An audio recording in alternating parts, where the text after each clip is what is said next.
Ok, en esta lección vamos a aprender qué es la resina epóxica, ¿listo? Cómo se diferencia la resina epóxica y en qué proporciones se vende. Entonces, en ese orden de ideas, comencemos. La resina epóxica es un material, un polímero derivado del petróleo, ¿listo? Está compuesto por dos materiales, una resina y un catalizador o endurecedor.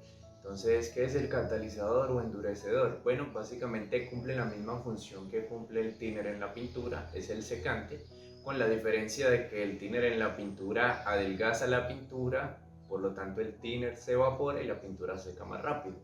Aquí no, en la resina el catalizador es el endurecedor, pero el catalizador no se evapora, el catalizador forma parte de nuestro material y se endurece junto con la resina. Bien. Entonces, ¿en qué proporciones podemos encontrar la resina? Bueno, la resina la puedes encontrar en el mercado en 1:1, 2:1, 6:2 o incluso hay unos 100:45. Pero entonces, ¿qué son todos estos números? Bien, la primera parte o el primer numerito va a ser siempre nuestro producto A o nuestra resina y el segundo número va a ser nuestro producto B o el catalizador. ¿Listo?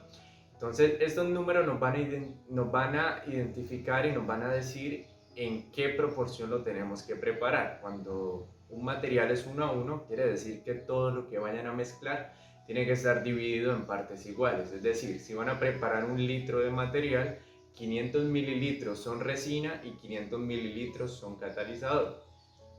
Si tu material es 2:1, vas a tener 2 porciones de resina por una de catalizador. Es decir, si vas a preparar el mismo litro, pero ahora con un material 2:1, vas a tener 666 mililitros de resina y lo vas a mezclar con 333 mililitros de catalizador. ¿Listo? Y así sucesivamente con las demás proporciones. Vas a tener siempre en cuenta el primer número para la resina y el segundo para el catalizador. ¿Listo?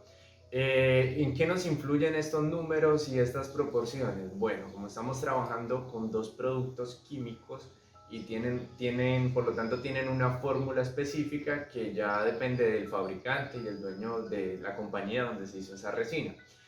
Entonces, al tener esa fórmula química, eso va a depender de nuestros resultados. Por ejemplo, si nuestro material es 1:1 y lo vamos a mezclar y tenemos 1,5 litros de resina y lo vamos a mezclar solamente con 1 litro de catalizador, ¿qué va a suceder? Sucede lo siguiente: el litro de resina va a coger el litro de catalizador y se va a endurecer, pero el otro medio litro de resina, cuando esté mezclado con todo el producto, no va a encontrar ese otro medio litro de catalizador que necesita. Por lo tanto, en ese momento, ese medio litro de resina va a quedar entero. Entonces, cuando hablamos de que un producto queda entero, quiere decir que pasó su proceso de secado, que bueno, va a depender del tipo de resina que estemos utilizando, pero es un plazo aproximadamente de 24 horas. Entonces, si en este plazo de 24 horas pasó y el producto sigue pegajoso, puedes darle 2, 3 días, incluso una semana, y vuelves y tocas la pieza o el trabajo que realizaste con resina, él va a estar constantemente pegajoso. ¿Listo?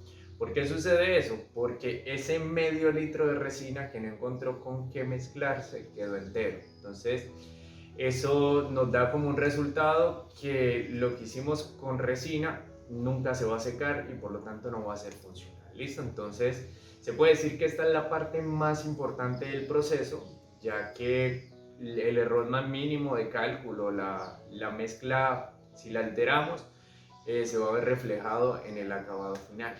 ¿Listo? Entonces, espero que lo tengan muy en cuenta. De igual manera, si encuentran algún producto en el mercado y no tienen como la certeza de cómo funciona, me pueden mandar fotos por medio de las redes sociales y yo con mucho gusto les explico cómo funciona ese material. ¿Listo?